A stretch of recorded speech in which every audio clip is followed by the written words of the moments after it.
Hi everyone, Alexandra Jowett, Jupiter Returns, here with your weekly forecast for the week of the 12th to the 18th of April 2021. I hope you're all well. We find ourselves today on in the wake, I essentially feel that it is, of the Aries New Moon, which took place in the early hours of this morning here in the UK. But we're still very much in that window, in that experience that the new moon brings. It's not just this very specific moment in time. Any of these big planetary alignments, essentially, we go through a process of building into them for a period of days. Then there's the peak moment, and then there's this dissipation or integration period that follows afterwards. So very much a new moon shouldn't be just considered to be, that precise moment in time. The new moon took place at 22 degrees of Aries. So if you know where that is in your chart, that's super helpful. Essentially, the new moon is this opportunity to sow the seeds of intention of what we would like to create in that area of our life. And this one was typified by two quite specific different aspects going on that will continue to be very relevant as we move throughout this whole week. As I say, we're following the process. A new moon isn't just this isolated event, it's a process. And through my forecasts, I do hope that we can plot the progress and get the most out of it. So this is the chart of the new moon. And as we can see there, two main aspects that I've pulled out.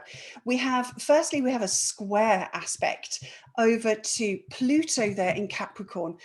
Pluto, as we know, has been very, very powerfully active in our lives, particularly for the last year. Pluto's job there essentially to create a crisis, a death and rebirth process that aims to pull things apart, essentially break things down into the constituent parts in order for us to reassemble them in a way that works a little bit better than it currently is. So we have Pluto up there in Capricorn, the sign of authority, power, organizations, governments, essentially the structure of our society and of our lives. So this is where Pluto's been very active. So when we have this square aspect going on, we know that this is something, what's happening right now is specifically related to that much bigger, longer term process that's going on. Specifically, the square aspect is at the exact moment of the lunation is between Venus and Pluto. Now, Venus obviously relates to matters of love, relationship, anything related to the feminine, be that within females or within males. We all have feminine principle within us. We all have heart, we all have love, we all have a desire nature, and that desire nature wants to invest in the things that it values. So we can tell what that desire nature is likely to be from the position of Venus in somebody's chart. But here, what we have seen with Venus moving through Aries is really saying that there needs to be greater emphasis on the feminine in our society. There needs to be a greater place for that, that the feminine is getting a little bit tired of not being a priority, or as much of a priority. And we've seen lots of examples of that playing out. Venus is also where we will personally invest in something that matters to us. And that speaks volumes. In this square aspect to Pluto, it's saying perhaps something here needs to change in terms of what we value. And I think this is something that I know this is something that we're going to come back to when Venus goes retrograde at the very end of this year and into the beginning of next year. And I'm putting together a very exciting program to walk us through that. But at that time, Venus will have gone all the way around the chart, and she'll be coupled up with Pluto, and her retrograde will be with Pluto. So this specific aspect that's being made now at this new moon, we will be revisiting this again. And it's directly related to that process of breaking apart the old ways in order to embrace something better. So that ties in very powerfully with the second aspect that we have that's prominent in the new moon chart. And that is this aspect here. We have two sextiles going on from Mars over here in Gemini and Jupiter over there in Aquarius. Now, they are joined by a trine aspect, which is really, really helpful. And this is going to be active all week with a variety of planets moving in as well. So I'll talk you through that as it comes up for each day. But astrologers refer to this as the triangle of potential. So essentially, when we have this overlay of this powerful square saying we have to think about bigger things, we have to think about the longer term and what the individual part in that story is, Aries, the individual, what I do matters to this bigger story. But also there, what are the opportunities? Where's the potential within that to really move us towards our future and our goals in life? It's very interesting today because Mars is placed in Gemini. Now, Gemini is the sign of trading, buying and selling, the marketplace, essentially, busyness, being out there in the neighborhood, shopping, all of these things. So Mars being key in this conversation, because of course, Mars is the ruler of Aries and therefore the ruler of this lunation. Okay, so what have we seen today? We've seen this opening up here in the UK of what were considered to be non-essential shops. And of course, the news is full of headlines of, long queues of people desperate to get back to their shopping habits, and they're essentially what they get pleasure from. And so I do believe that this relates very potently with this square aspect in the background is, should this be a longer term, how we get our sense of pleasure. Venus wants pleasure. She wants connection.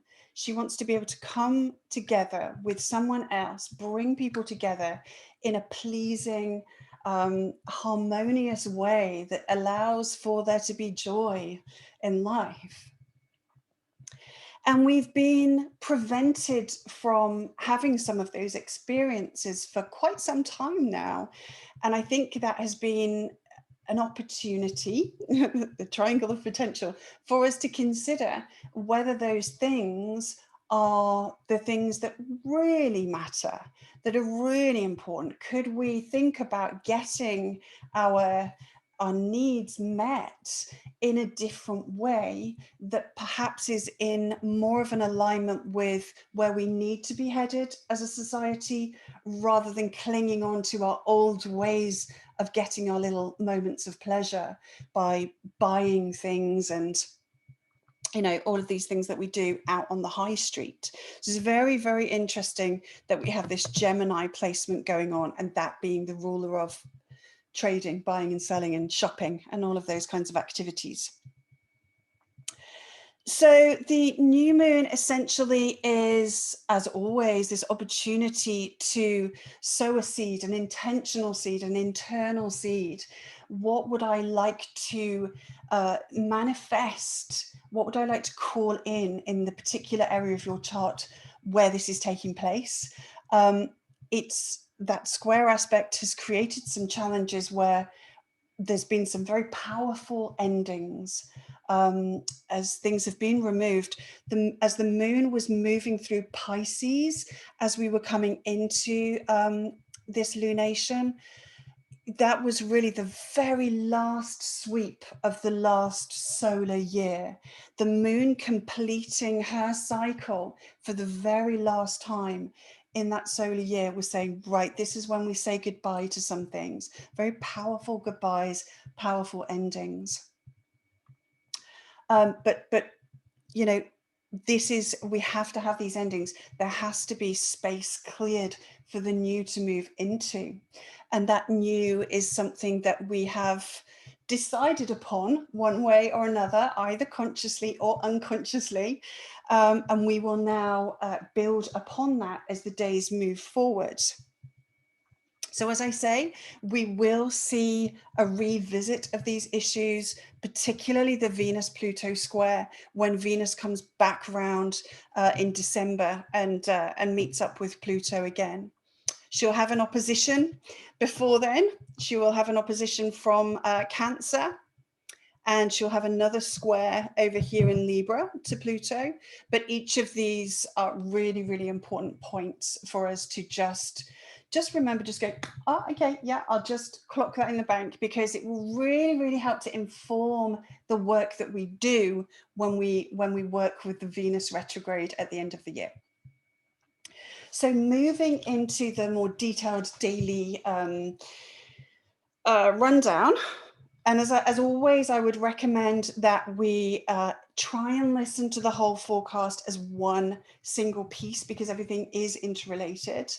And then what you can do is you can revisit each day or timestamp it so that you can just get that reminder for each day of the week. If you can't listen to the whole thing in one go, don't worry, you'll still get lots and lots out of it. But that's the way I recommend that you use this if you can.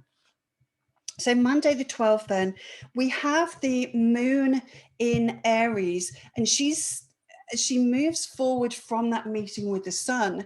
She's going to connect up with Venus, and that's just going to really keep that Venus-Pluto square activated. And of course, the moon does represent the public. So this is very much going to be about, okay, how are the public engaging in this process of Venus squaring Pluto? What is it informing us about how our value structure as a collective is going to be provoked to be changed? Okay, that's in the afternoon here in the UK. And then later on this evening,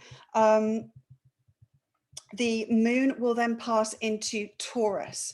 Now, this is wonderful. This starts a really interesting journey because the moon is very much at home in Taurus. In fact, well, she's not at home. She's considered to be exalted in the sign of Taurus. So in fact, the journey of the moon through Taurus following the Aries new moon is this wonderful opportunity that we have in working with lunar cycles, where both the sun and the moon are exalted at the same time. It can only happen after the Aries new moon because the sun is exalted in Aries and the moon is exalted in Taurus. So this is where those seeds that we've planted, those intentional inner seeds of what we'd like to happen, really, we can start to work with them in a more tangible way. Taurus being an earth sign, it's inviting us to take some material, literal 3D action on the intentions that we've set. So that takes place around about between 6 and 7 p.m. here in the UK. Simultaneously, whilst this is happening, we have the sun. I'm going to clear some of this away because it's just getting a little bit busy. And we'll come back to these aspects, as they become more relevant. So as the moon moves into Taurus, we have the sun sextiling Mars. Okay, the ruler of the Aries new moon and the ruler of the sun at this time. So this really is that continuing theme of, the stimulation of these Gemini kind of influences. So a greater need to move around, a busyness within our neighborhoods. That Gemini is our local area. So much greater stimulation, life coming back to that area, and really feeling a buzz, that Martian kind of aliveness with the sun, of saying, yes, life is coming back into these areas for good or bad. I'll let you be the judge. The moon in Taurus, you know, Taurus is a Venus ruled sign. So even though she's parted from Venus at this point, it's still got that Venusian flavor to it because she's in a Venus ruled sign. So it's going to be keeping, again, alive that important conversation between Venus and Pluto, and just really keeping the stimulation of shopping and seeking out pleasures. With Taurus, it's about the senses, sensory pleasures. So taste, touch, sound, smells, and very much an affinity with luxury.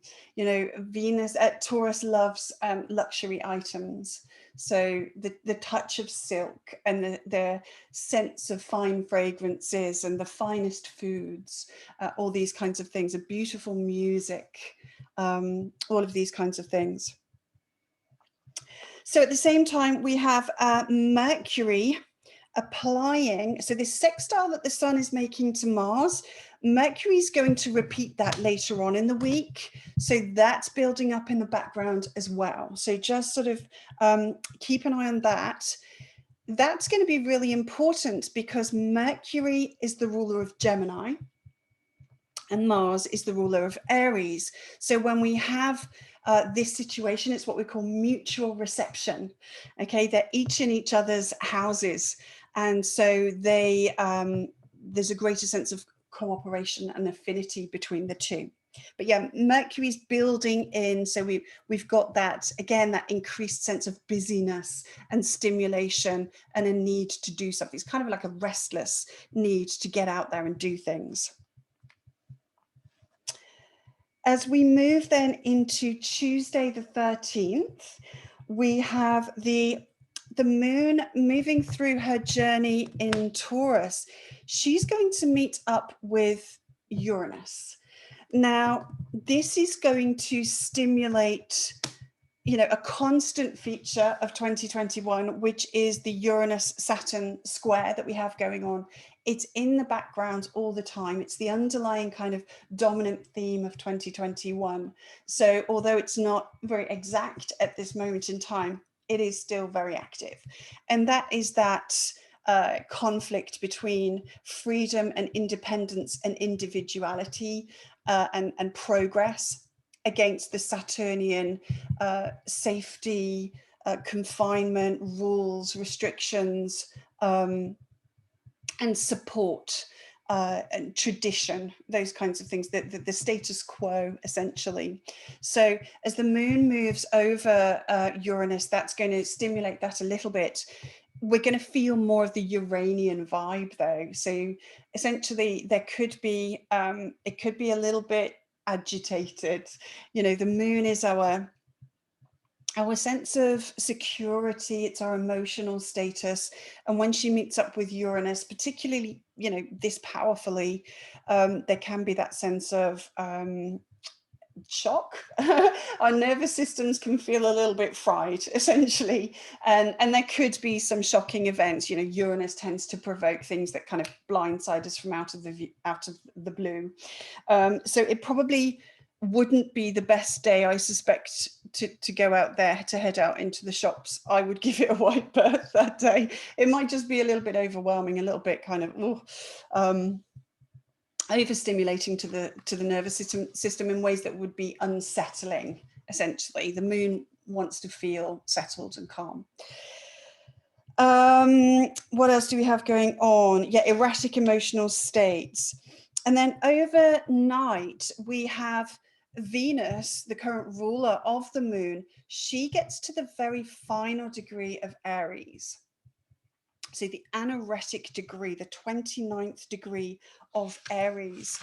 And so it's almost like we're in this position where we're taking stock. We're looking back of the journey of Venus through Aries. And that's been quite powerful this time around. Anyone that attended my session that I ran recently on Venus will understand how important this particular transit of Venus through Aries has been. And And even if you didn't, you will have identified important stories either in your own life or, you know, in the mainstream media, where the feminine issues have been prioritized for a time. Venus has been journeying through Aries since the 22nd of March. So you can reflect upon what she's brought to this area of your life since that date just by having a look at your chart. Where is Aries in your chart? Where has she been shining her love light for you? Okay, so then as we move on into Wednesday the 14th, we have, this would be the time that I would recommend you take demonstrable 3D action on the intentions you planted at the new moon, okay?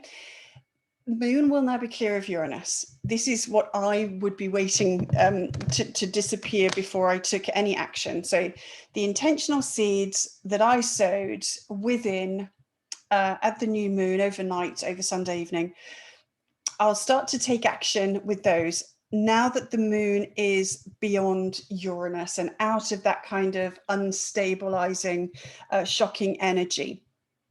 So on Wednesday the 14th, we have this wonderful fertile moment where the moon is exalted and the sun is exalted.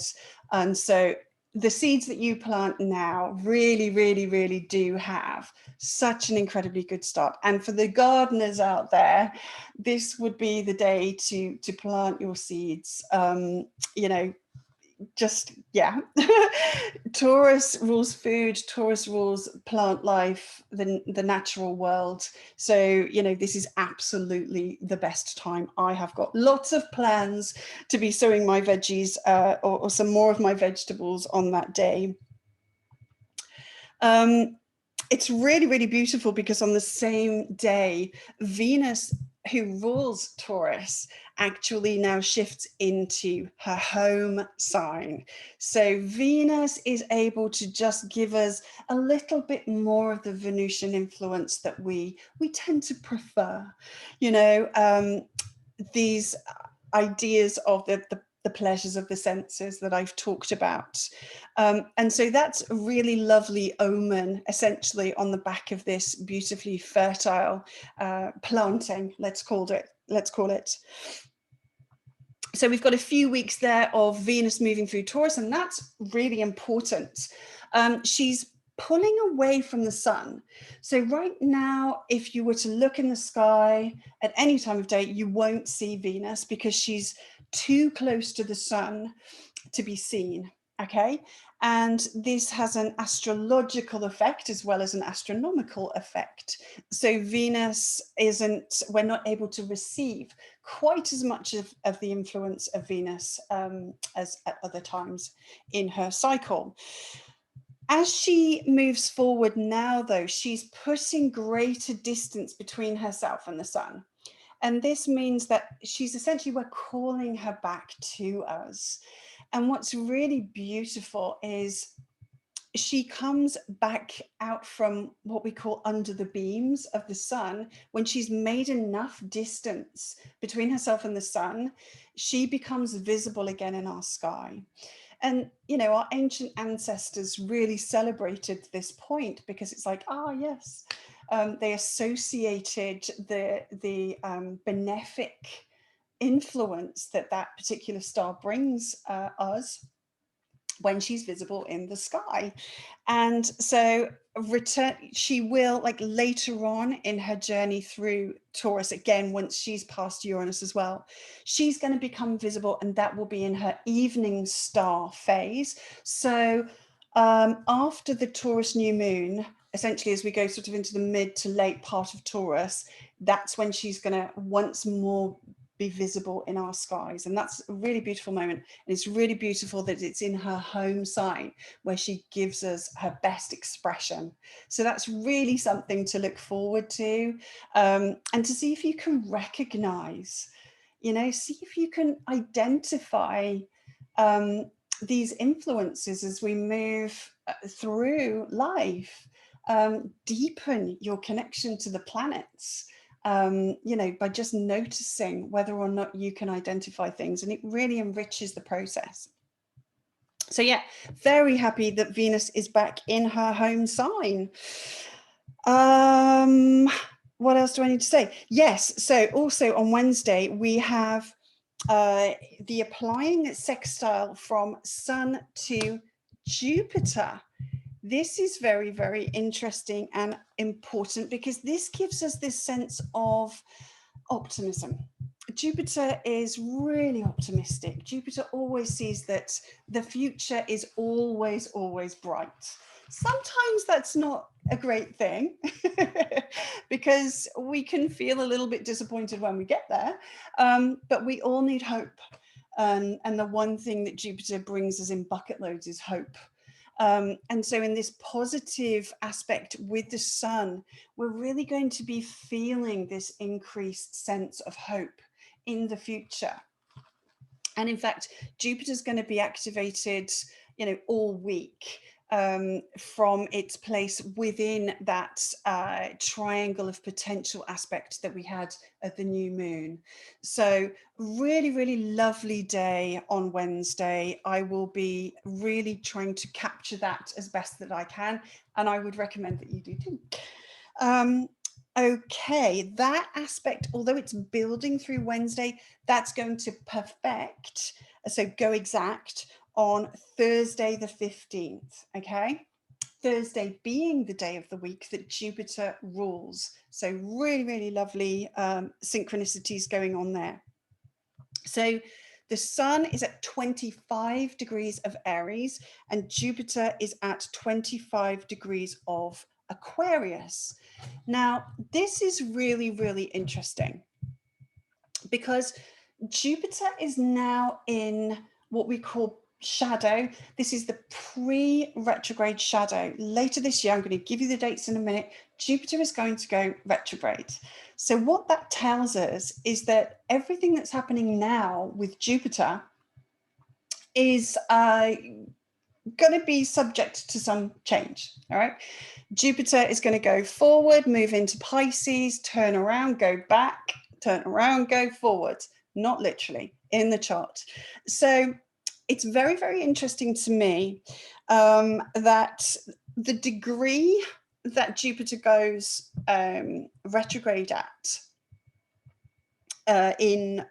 well, not retrograde, but will go direct. The two critical degrees of this retrograde are 22 degrees of Aquarius and 2 degrees of Pisces. That's where Jupiter will station, either to go retrograde or direct. So they're very, very powerful degrees. If you have anything at all between 22 degrees Aquarius and 2 degrees Pisces will be pulled into the Jupiter retrograde. But very, very powerfully, if you have anything at those two specific degrees, then that's going to be very powerful. I'll give you the dates in a sec. What's very interesting to me is that the new moon in Aries, which was sextiling this, was at 22 degrees. If you remember, I said in the introduction, 22 degrees of Aries. 22 degrees of Jupiter will be the station point. That I had a look at the Queen's chart this weekend. Obviously because of the events that have taken place, and the Queen's own Jupiter occupies this position, 22 degrees, and so she'll be having a Jupiter return and it will be retrograde. So it's like matters that we are dealing with now, important matters with Jupiter, will be gone back over again. So I would anticipate that something connected to the events of this weekend that relate to the Queen of England, we will revisit those again. Something is potentially likely to change, I think, with it being such an important degree in her chart. So watch this space. It's something that I've got my eye on just to see how it plays out, essentially. That's her, Aquarius is her second house. So the retrograde, we're in pre-retrograde shadow right now. So since Jupiter was at 22 degrees, moving forwards, it'll go all the way up to 2 degrees of Pisces. That's June the 20th. So we're in shadow all the way till June the 20th. On June the 20th, Jupiter gets to 2 degrees of Pisces, stations retrograde, and then returns back to cover this ground that's already been gone over. That takes us through to October the 18th. And that's when Jupiter will station at 22 degrees again, and will then slowly build up speed and go forward and put things in the right place, put things in the right order, having made some adjustments.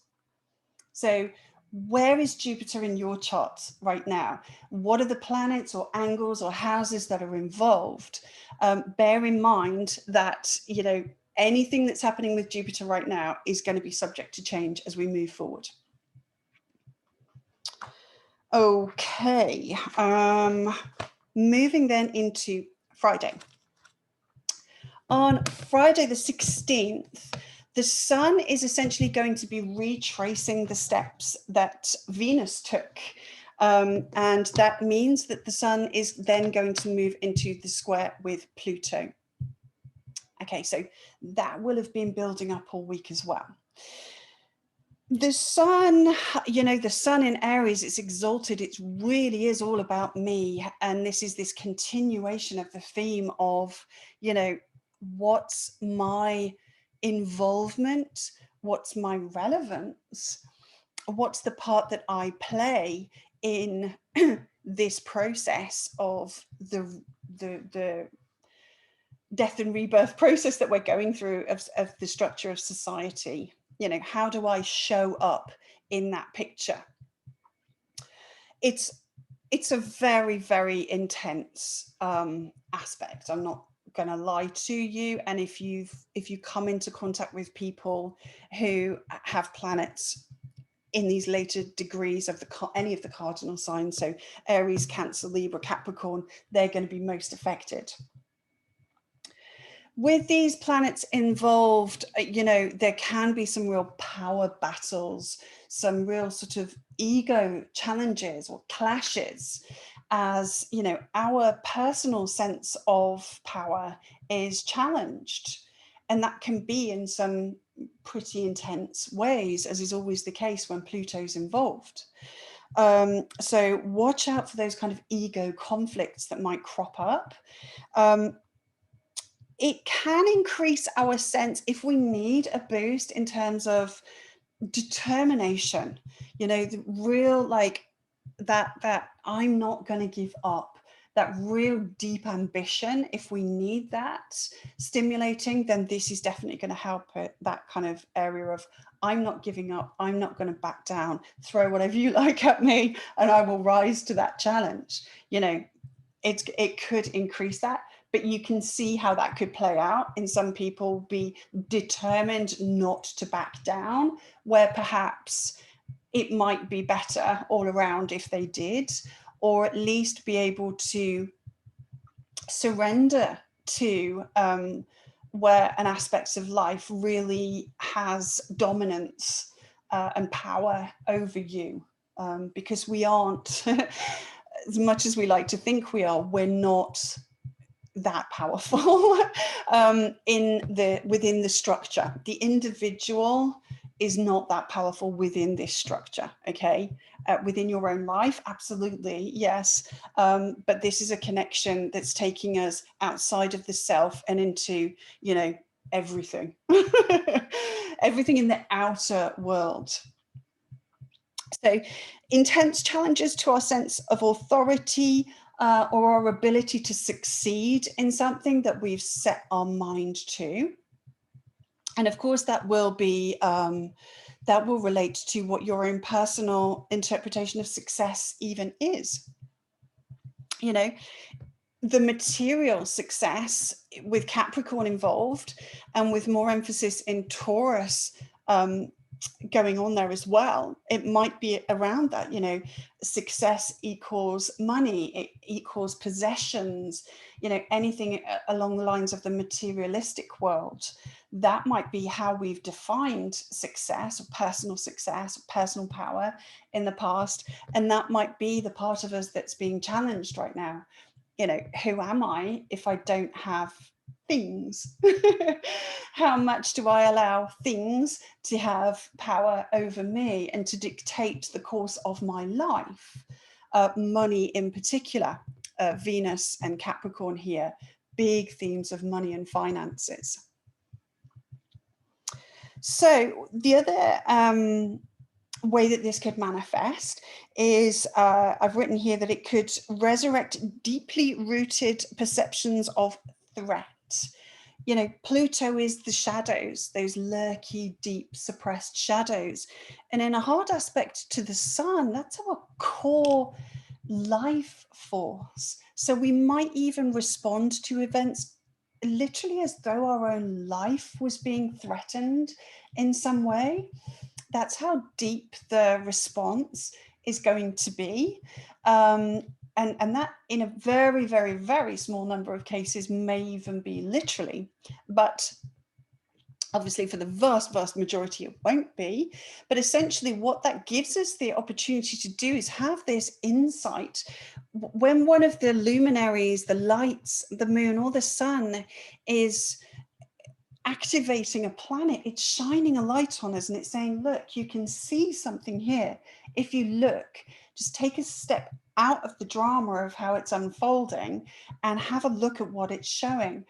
And it can really highlight to us some of our own shadows, some of the things that we've pushed down and repressed or dissociated from, or, you know, just decided are not acceptable. For whatever reason, we've judged them as being unacceptable elements of ourselves. And it's going to, pour some light into those shadowy areas. But that gives us an opportunity. That gives us the opportunity to acknowledge that those shadows exist, to validate the aspects of ourselves that we might not like.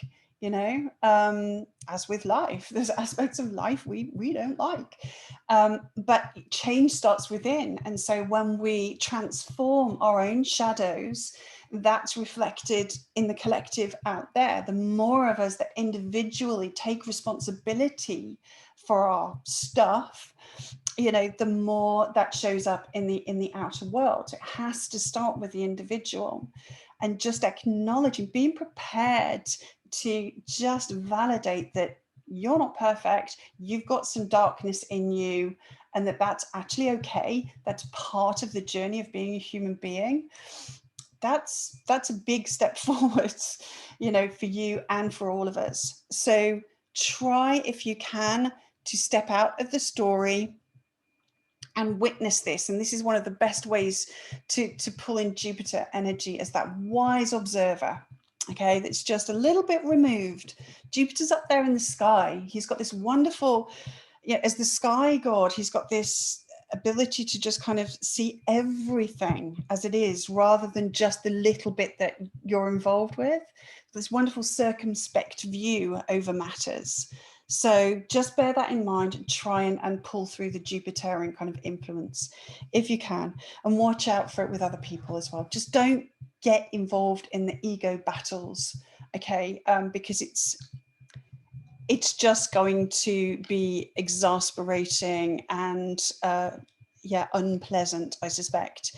If you feel yourself being pulled into that, say, okay, yeah, I see what's going on here. What's the influences involved? This was my opportunity to see some shadows within myself, and I'm going to engage with that process rather than just having a big crisis outside of myself, which really serves nothing. Friday is a big day because also on that day we have applying Mars trine Jupiter. So this is where our triangle of potential comes back into play from the new moon at the beginning of the week. So Mars is applying to Jupiter this trine, okay, which is aligning my passion, my motivation, my energy to move forward with my longer term goals and ambitions, which is what Jupiter's all about, my future. Okay, so these two are speaking to each other so harmoniously, really, really helpful. It's aligning us. Okay, now these are both moving into that sextile with the sun. All right, so this is really pokey stuff. You know, it's like the sun's repeating the journey that Venus made and just keeping this whole energy of the potential that comes from the crisis provoking square alive all week. Okay, so these two aspects are going to be present simultaneously. What else do I need to say about it? This is building up throughout the day, and it actually goes exact on Saturday the 17th in the very early hours of the morning, is around about 5 or 6 a.m. UK time. So throughout Friday, that's going to be in the backdrop, just whispering to you and saying to you, if you get drawn into this stuff, switch and move into this stuff. Okay, use it as fuel for what your ideas are to move you forward in life. So it goes exact in the early hours of Saturday morning. And we also have Mercury. I don't think I've got another sextile aspect. I've just realized we also have then Mercury, which is starting to apply to Mars as well. That lovely moment of mutual reception that I mentioned earlier in the week. So that's going to be building all day. We now have the moon in Gemini as well. So really, really emphasizing the Gemini vibe as she's growing and growing and growing. She's waxing now. Very, very powerful. We'll see her in the sky. But that's again increasing the receptivity over to Mercury. So that one's building all day, and that one perfects about 5 p.m. on Saturday the 17th. So the greater emphasis in Gemini and with Mercury and Mercury's connection to Jupiter and Mars, the way I'm interpreting this is to help us to refine, to actually make the plans, the specific instruction manual or map or, you know, book of understanding how we go about moving into our future. Mars is speaking to Jupiter and saying, come on, I want to reach these goals that I've set for myself. You know, I really want to make some, you know, some real like action, take action and start moving forward towards these longer term goals. And Mercury's involvement at this time is saying, okay, all right, great. How's that going to look? How do we do that? What's the step-by-step approach? What's the instructions? So it's really going to be aligning our attention to detail, you know, to put the details in place of how we're going to flesh out this dream. You know, from the new moon, what are the seeds we planted at the new moon? You know, this is like, okay, we need to get really specific about this. All right, so use that energy to do that, to really just to sit down and have a think about it and work out the specifics, the how, where, why, when, what, all of that stuff, who with, all of that stuff. So the Mercury-Mars sextile will go exact at 8 p.m. On Saturday. So really, really powerful day. I mean, the whole week is really loads and loads of opportunity for us to really make some strides forwards in a good direction. So aligning our motivation, Mars, with attention, Mercury, to future goals, Jupiter. But just remember, whatever goals that you're planning, remember with Jupiter going retrograde, build into it some flexibility, because it's probable that something may need to be adjusted as we move into the latter part of the year when Jupiter goes sorry, the middle part, the second half of the year, essentially, when Jupiter goes retrograde and moves back over this area. So put the details and specifics around your plans, but be prepared, if not plan for, some changes that may be afoot when Jupiter goes retrograde. Okay, don't be caught by surprise. Okay, as we move then into Sunday, the 18th, Sun Day, obviously ruled by the Sun. And on this day, the Sun is following the journey of Venus, and Sun now arrives at the final degree, the anaretic degree of a sign, the 29th degree. 29th degree of Aries, and we come to the very last day of Aries season. So this again, it's retracing the steps of Venus and giving us that opportunity just to reflect back on what Aries season has stimulated within us, what it's activated. You know, when the Sun moves into Aries, crosses what's known as the Aries point, that's the vernal equinox. It's this initiation of the new solar year. So we're beginning now to complete the very first month of that year already. It's crazy how quickly time flies. And there can be, it can stimulate within us almost like a sense of pressure or rush, or like this frantic feeling. Have I done everything? You know, have I got everything done in Aries that I wanted to get done whilst I was there?